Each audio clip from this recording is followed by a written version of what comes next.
Odd Fellowship started in England in the 1700s, when few social services were available to help people in need. These men at that time were suffering in the Industrial Revolution in England, and they would take care of widows and orphans of their deceased brothers. And someone commented, it's really odd that those fellows should do that, hence the name Odd Fellows. And over a period of time, the Odd Fellows evolved into a lodge similar to the Masons, and they have a whole lodge structure with passwords and signs, etc.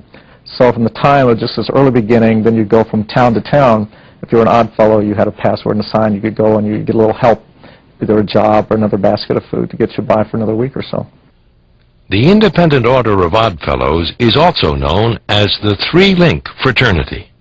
It uses the three links as its emblem, with friendship, love, and truth, as the basic principles of how you're supposed to live your life day to day. If you have friendship for one another, love for family and friends and the community, and you do it in a truthful manner.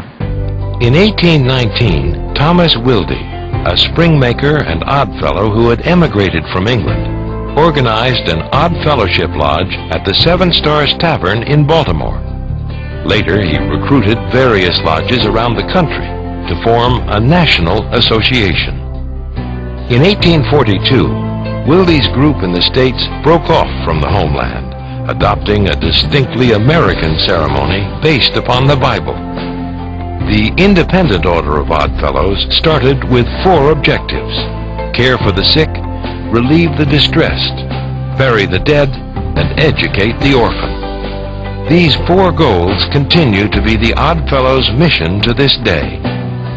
In 1852, the Canadian branch merged with the U.S. order, and by 1861, the year Wilde died, there were over 200,000 members of the Independent Order of Odd Fellows in North America.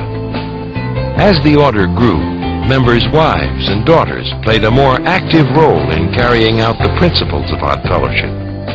In 1861, what is known as the Rebecca degree was established, allowing women to participate in lodge activities. In so doing, Odd Fellows became the first fraternal order to authorize a ladies' auxiliary.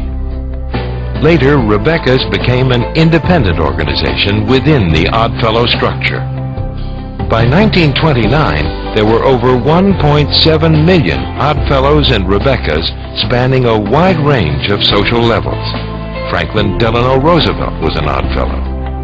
Larger cities, like New York and Chicago, had over 100 lodges each, distinguished by neighborhoods, religions, and nationalities.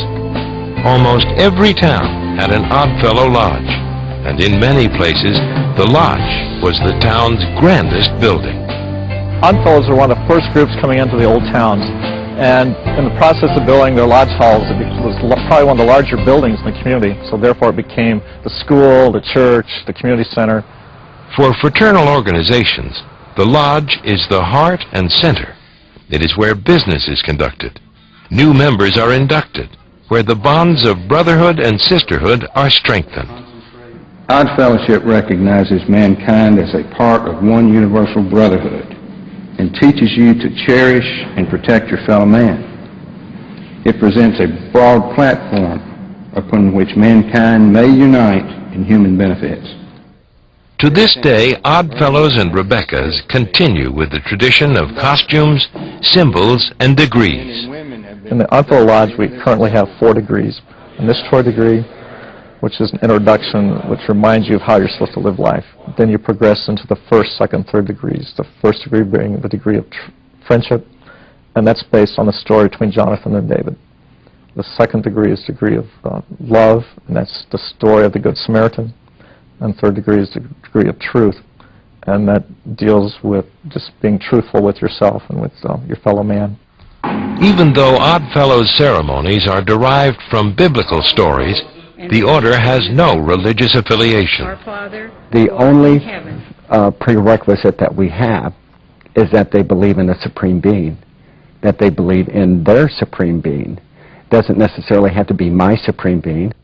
As the 20th century progressed, membership in fraternal organizations started a slow decline. The social benefits that groups such as the Oddfellows and Rebeccas had provided began to be taken over by government programs, and the way many people spent their spare time changed radically in the last half of the century. Today, it is estimated that there are some 250,000 Oddfellows and Rebeccas worldwide.